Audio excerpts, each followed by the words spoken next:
Hey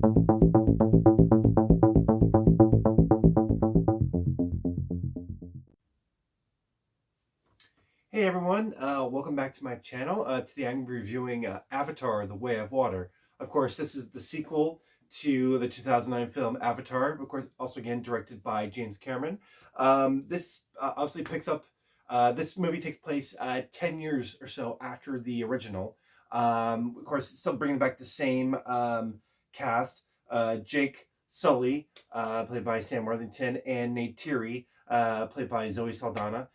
So their characters, so it's 10 years later, and they're still on Pandora. Now they have a family. They have like 3 or 4 kids now. So it's like a bigger cast. Now we're delving into the family of them. And by the way, this is a non-spoiler review, so I won't give away plot points. At least major plot points that the trailers haven't given away. But of course, this is 10 years later, and within a couple minutes of the movie, you see the Sky People have returned. So basically, Sky People come back, reestablish a new base on Pandora, and then of course, so then within throughout the year, this causes a new war between them and the Na'vi. Obviously, they're trying to fight over resources on this world, and they're trying to, I guess, colonize the world. And so Jake now, as the leader of of his tribe, which are the Omataya Matakaya clan. They're based there in the forest there.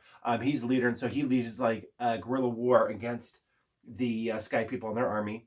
And so, but then when but then when the Sky People start striking back and they start bringing in some elite soldiers to pursue him, after a while, he realized that him and his family need to flee in order to basically in order to save his people, because he thinks that they're mostly after him. Obviously, they view him as a traitor, so they're going to come after him. So in order to save the tribe, get them out of the heat, then him and his family flee to safety. So they do flee the forest, and they end up going to the reef, and they mirroring up, uh, beating up with this tribe called the Metakaya tribe, and they're basically a group of people living in the reefs and in the oceans of Avatar. So it's great that you move from the forest avatar of Pandora, and now we go to the oceans of Pandora, and now really explore that world. And and then they bring along, of course, their family, and they have one daughter, Kiri, who's actually Sigourney Weaver's daughter, and who they had adopted when she was born, and she's got like a special connection with the planet there, and so she can do hook up to the planets and everything, and do have powers. But I don't want to get too much of that because obviously that's really spoilery. So yes, they meet a new tribe, and so they have to accustom their ways to this water tribe, and they have to, get how they could swim and bond with the new creatures, and so they compliment their ways. And so, just to sum this up, this movie's spectacular. I mean, visually, it's top notch. I mean, you feel like you're back there in Pandora. I mean, just like the first movie, but I think this one's even better because, like, especially the water scenes when you're going underwater. Um, and if you, especially, you need to watch this movie in 3D, because in 3D, like, everything just pops out at you. Like the sea creatures feels like they're coming at you. Like there's scenes where it's raining, it feels like it's raining on you. I mean, the visuals are amazing. So I mean, I can highly recommend this movie more. I mean, there are some downsides. I mean, once again, like the first movie, the plot, overall plot, is pretty straightforward. It's a revenge movie on the half of the Sky People. The Sky People come back and they want revenge, and the Navi have to fight. That's the basic plot. It's nothing too intricate. And then of course, Sully and his family have to bond with, ally themselves with this new tribe of Navi people, and get over their differences in order to face the common threat that is the Sky People that come after them. So, as usual, and it's a little bit derivative of other movies, but overall, you don't mind it because, like I said, this is such a visual journey. It's amazing, and of course, another downside too is that the movie is over 3 hours, and there are points where you do feel. I mean, even though the visuals are really spectacular, I mean, this does feel like two movies in one, and so there are plots where it kind of drags a little bit, and especially like coming to the climax of the movie. I mean, the action in this movie is great too.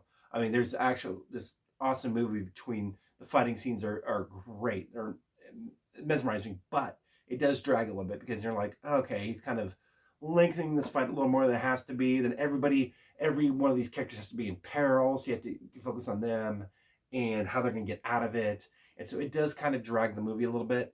And also too, at the end, some loops are not closed. Obviously, he's leaving storylines open for more additional movies, additional sequels. So that kind of does that does get a little bit annoying when there's no real satisfaction of a payoff.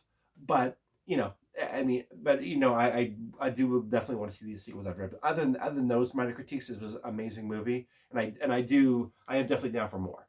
So I do want to see what it is like. You know, maybe next we're gonna go to the volcanoes in Pandora, or we're gonna go to the deserts, or you know, some other region. You know, who knows? And I think maybe in the future movie they might even go to Earth. So but overall, this is an amazing movie. I highly recommend. Definitely go check it out. This is definitely one of my favorite movies of the year.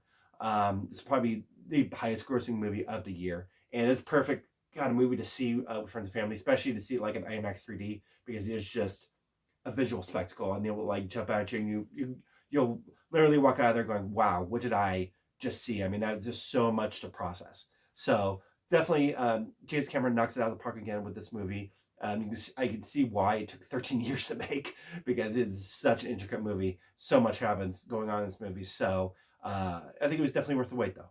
But once again, I highly recommend it.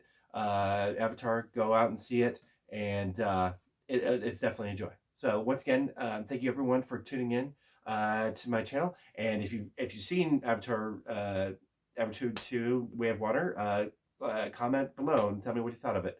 And please like, share, and subscribe. And I'll catch you again. And happy holidays. Take care.